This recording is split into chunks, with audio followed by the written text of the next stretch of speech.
so much, and Jim, thank you for those kind remarks. I am an advocate, and you should know that with your congressman, you have a tremendous advocate on the issue of housing and community development. And we just so appreciate when you have a public official who gets it and can help us educate everyone out there that housing matters in all our communities. So thank you, Jim, and I really look forward to working with you in these challenging times.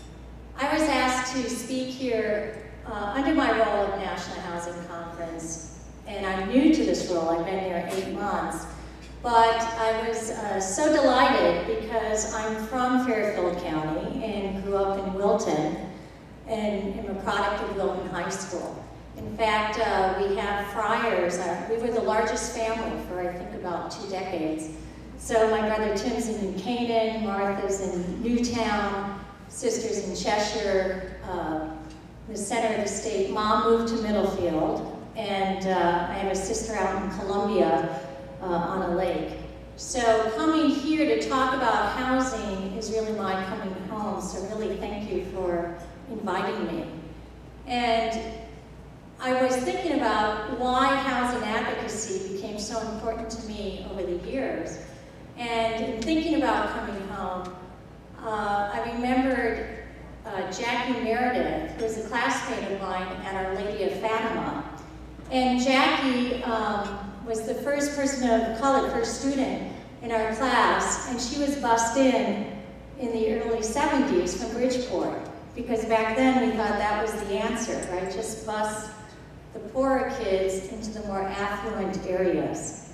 And our thinking has changed over the years, and it's more about inclusion and having the richness that comes with communities where we have a mix of incomes, where people who are working for us can live in those communities, as like the firefighters, the teachers, that we don't have that kind of segregation. And I applaud New Neighborhoods for the kind of work being done in thinking that through on the community level. And it's a challenge to all of us. I'll give you a little background, because as we're thinking about what can we do for federal policy in these times, gotta look back on history. The National Housing Conference was founded 79 years ago by a woman reformer in New York called Mary Kingsbury Simkovich. And she reminds me a little bit of Gertrude Pat Marshall, who founded New Neighborhoods 43 years ago. And I keep thinking, what would we do without these women who thought, you know, how basic housing is for our families and our communities. So we at National Housing Conference are a nonpartisan advocacy organization, the first one formed in the nation. And it was at a time, as you know, the Depression and the collapse in the financial market. So we are now experiencing that kind of environment, not to the same extent, but 79 years later. So after the National Housing Conference was formed, a year later, the Federal Home Loan Bank System was formed, because it was looking at what's the role of government in housing. And that's a question we're debating today. What level should government be involved in housing in our communities? And a couple of years later, the Federal Housing Administration, FHA, was founded. And through all this, the advocacy of us working together in a nonpartisan way with financiers, developers, labor, and activists, and just coming together to state the case. In 1937, we had the Public Housing Act, and the formation of Fannie Mae followed a year later, a government guarantee of mortgages. Because before government was involved, we had cash. That's actually how you built your housing. There was a time. And in 1949, under Harry Truman, was probably the most comprehensive housing act, looking at and stating that the nation should guarantee a decent home and suitable living environment for every American family. And that's the principle by which we look at this moving forward. The act over the years was expanded in different ways under different presidents and different Congresses. And in 1968, there was a HUD Act, and they had formed, they had made housing at cabinet level. So important, again, for government's involvement, and had other acts like fair housing, etc. And over the years, we had a deregulation and looked at states and localities to get the money as opposed to government necessarily building it itself. And so now, I just see this as we've been doing this for 8 decades. We just are challenged in how we can think about it and how we can be creative. And we need all of you helping us with that. Because what's working is a lot. And what New Neighborhoods does and represents is exactly what's working, the kind of partnerships, the private financing combined with public financing, people working on the community level, providing the kinds of services that are needed so people stay in their homes, and they are able to have just the kind of families and households and communities where everyone can thrive. So we're looking at the same issues as we have in the past. Right now, when we talk about, and the challenge for us is affordability. What do we mean by that? And the National Housing Commons, we've launched a new network on housing communications. Because for some, affordability, when we say affordable housing, does that mean the projects?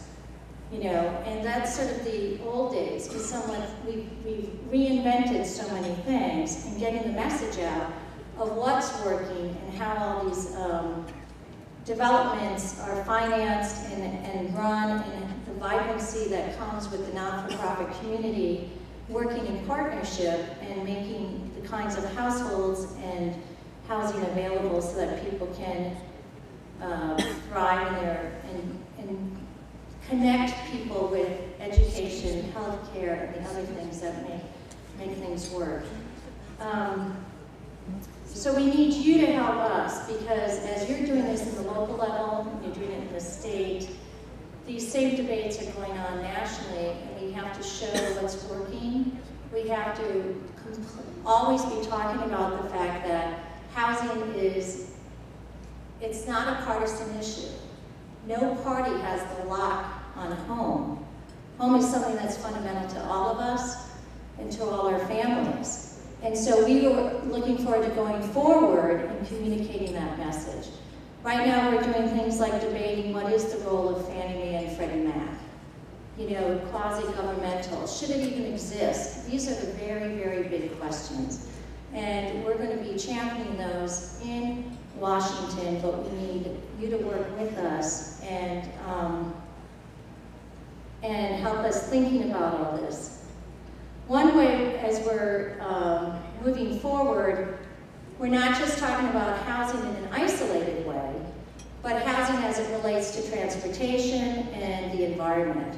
And under this administration, they've linked HUD, DOT, and Department of Transportation and EPA to see, because all that's related. We've done studies with our research arm, the Center for Housing Policy, looking at housing affordability as it relates to transit. And that's what was talked about earlier about transit-oriented development.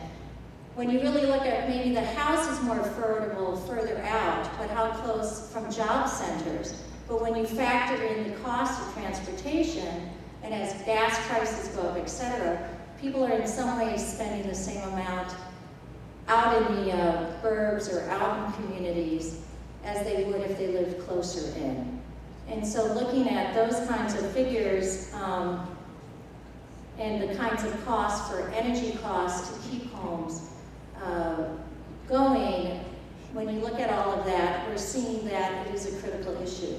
So that this will enable us, though, to have new partners when we're talking about housing.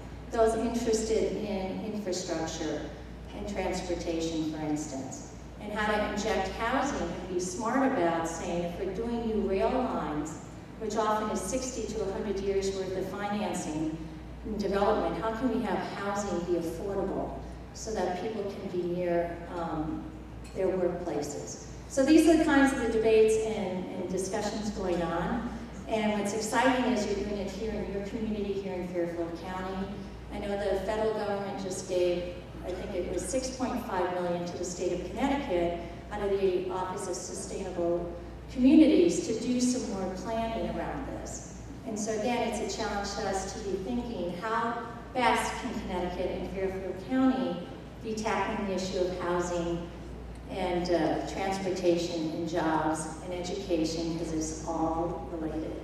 So those are my remarks. I just want to applaud all of you, the official champions of housing today, but also all of you who are supporting your neighborhoods. They're doing fine work, exceptional work, and it enables me to go back to Washington and just let the policymakers know that this is an important issue, that all segments of the community care about it.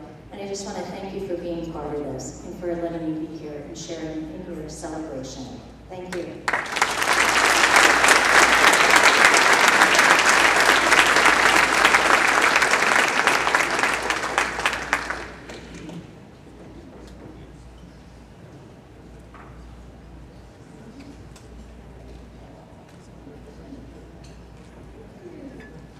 Thank Maureen for her excellent remarks.